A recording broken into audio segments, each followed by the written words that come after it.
Alright guys, so we got a couple leaf springs here that we're working on. This is for the Powerwagon. Right over here, everybody say hi to my wife.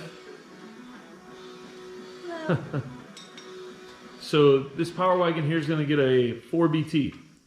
4BT is about 700 pounds, so we're trying to make it, again, I've said this before and I'll say it a million times, it's got to carry the load, but it's also got to ride nice, right? So we got a track bar mount down in here, and what that's going to do for us is this pivot point goes up to the track bar mount on the other side on the frame, and that is going to locate the axle side to side. Now it's going to be in the same line as the steering, going from this side to the other. So what that's going to do for us is it's going to eliminate bump steer. This is going to be a leaf spring truck. He wants to keep it with the vintage feel and look, so you know, he wants it to appear from the outside as, you know, just an older Powerwagon, which it is, but he wants it to ride nice. So right here we put a track bar mount on it, so that way we can eliminate the bump steer. As long as we keep the track bar mount in the same angle as the drag link, that's going to eliminate bump steer for us. So we did that. We got these brackets here tacked in place. Now obviously this isn't strong enough, so this is going to get, you know, boxed in. There's going to be a little gusset here. This will all get boxed in real nice. And there may be another cross member here in the front. So the tie rod, that's the factory tie rod, and I don't know if you can tell in the footage, but that's bent. Yeah, you could get a good view right there. That is bent. So that's going to get replaced. We're going to order up some tubing and some threaded bungs and new ball joints, and that's going to be replaced with a heavier duty component. All of this bracketry back here is going to get cut out with a torch. Same within here, and we probably won't box this frame in entirely. What we're probably going to do is add gussets where it needs to have it. Same over here, and obviously there's going to be an engine cross member in there. So we'll build other cross members further back for the transmission and transfer case, but we're not doing a full build on this. What we've been commissioned to do here is do a rolling chassis. That means suspension, steering, no brakes. Customer's going to do that on his own. And then also we're going to do mounting the engine, mounting the transmission, mounting the transfer case, getting drive lines built, putting those in, putting the front clip back on, and then a cooling package up here, you know, radiator, intercooler, boost piping, coolant hoses, fuel lines coming from the back. We got a fuel tank from a Blazer, I believe, and that's gonna go in the back here. Obviously, no cross members to speak of, except for the one very in the back, and then right underneath the cab. Also, we're gonna have to fabricate cab mounts for the back here, because that's just sitting on the frame. The front of the truck up here actually has cab mounts. The back doesn't have anything. Those leaf springs, those are gonna go. Those are way too tall, way too thick, and they're not wide enough. As you can tell, these are about 2 inches wide. All modern trucks use a 2.5 inch wide spring or a 3-inch wide spring, and that adds to the stability of the spring itself. That's the 14 bolt we're going to use, and those are the tires we're going to use over there. You guys probably saw it in the last video. What you didn't see is what's behind me here. On this wall, I ordered probably about $500 worth of stuff from Rough Stuff Specialties. That's their company up there. I don't get paid to sponsor them or anything like that, or they don't sponsor me. I'm just putting a plug in because, guys, if you're going to be building trucks for people and you're going to try and do this professionally where you have to get it done in a timely fashion, because that's the only way you're really going to make money, you know, you're building something like this that's from 1940, and your goal is to do this as good as you possibly can, but at the same time, you got to get it done in a decent amount of time, because you know you got to move on to the next job, and you know a job like this only pays so much. So anyway, long story short, tabs like this, being able to come over and go boom, 3/8 thick, you know, weld that onto an axle. There's a link mount right there. You know, we got shock tabs right here. You know, take a couple of these, buzz them on a tube, and boom, there's some shock hoops. There you go. You got yourself some shock towers. I mean, there's a little bit more to it than that.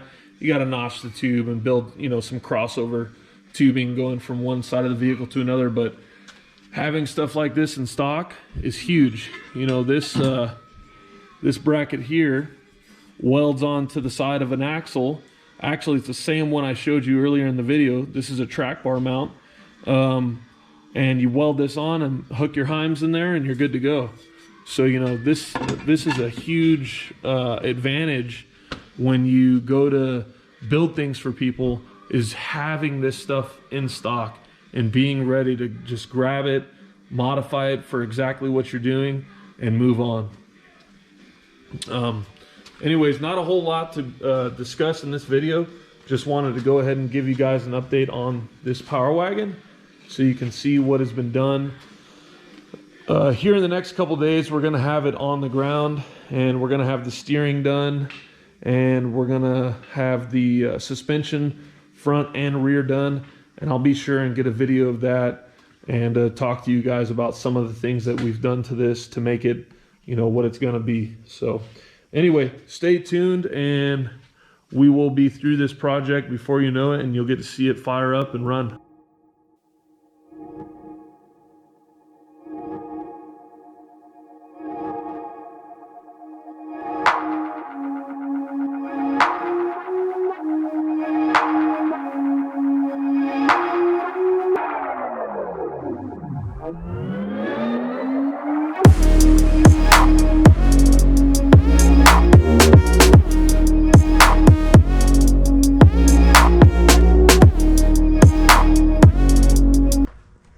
All right, here we are, guys. We're in the final stages of completing this 1940 crew cab Powerwagon. As you can see, we got the 4BT in place, and we got the front suspension. It's pretty much dialed. We have the drag link and track bar in place. We got the Bilstein 5125s, the leaf springs. The frame's been plated in.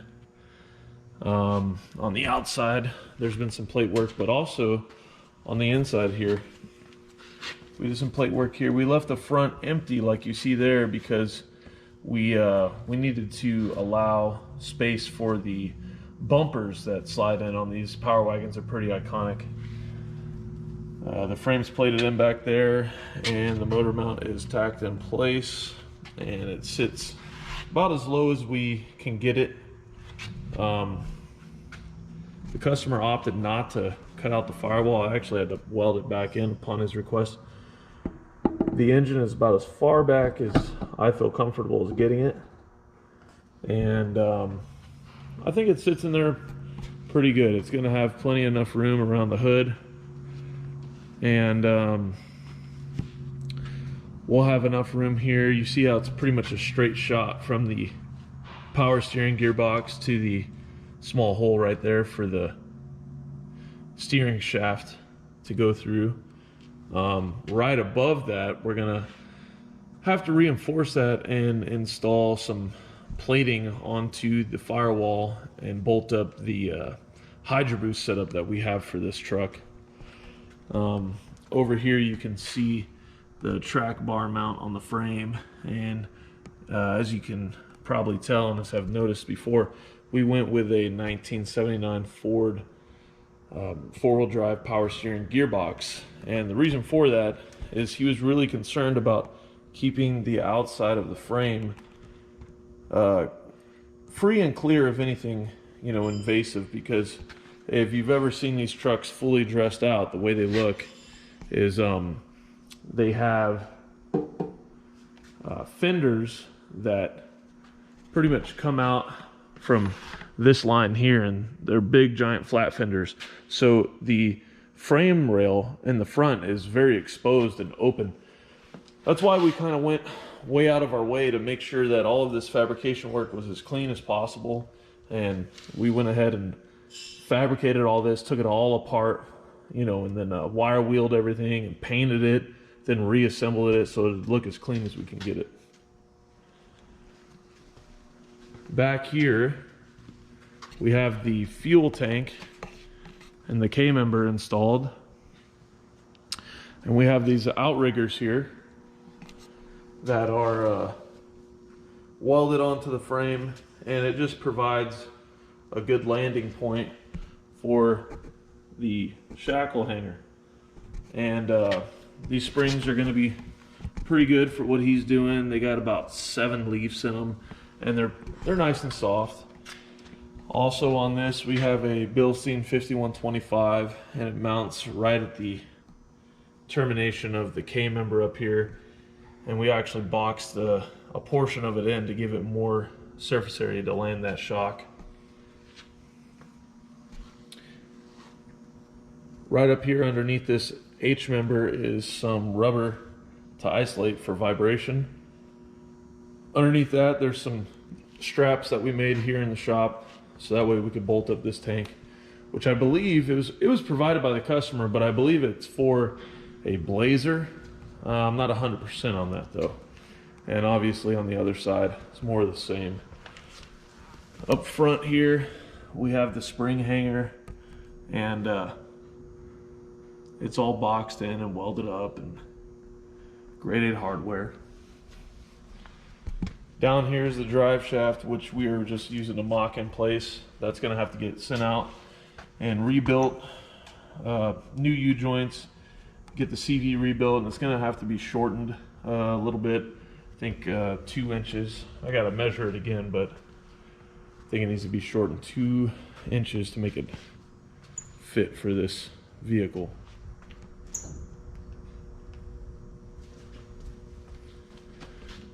So that's just an overview of what's got done so far, and once we get the cross member for the transmission fabricated, I'll go ahead and go down there and we'll take some video of that and show you guys an update of that as well.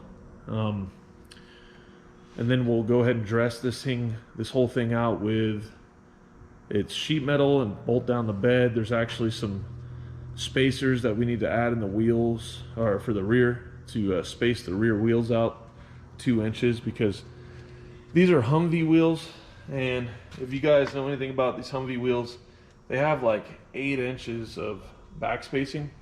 So if you were to bolt that up, it would basically just, the tire would hit all of your steering. So you need to space it out so that way it doesn't run into, you know, your steering arm off your steering knuckle and your ball joints and all that. So that's all good. It all works up here now because we have the spacer, which we're going to actually change to a dually hub that provides the same amount of back spacing. But we need to be able to make the rear line up, and I don't know if you can tell in this shot, but it's probably off a good 2 inches. It sticks out in the front more than it does in the back. So we're going to correct that spacing with just some simple spacers, and a lot of people have their own opinions on those, but you know, in my experience, if you buy a quality spacer, you know, like a billet spacer, whether it's billet steel or billet aluminum, really doesn't matter. You know, you just want to steer clear of the cast ones, because sometimes they can have air pockets or small hairline imperfections that will cause a failure in the future. So anyway, more to come.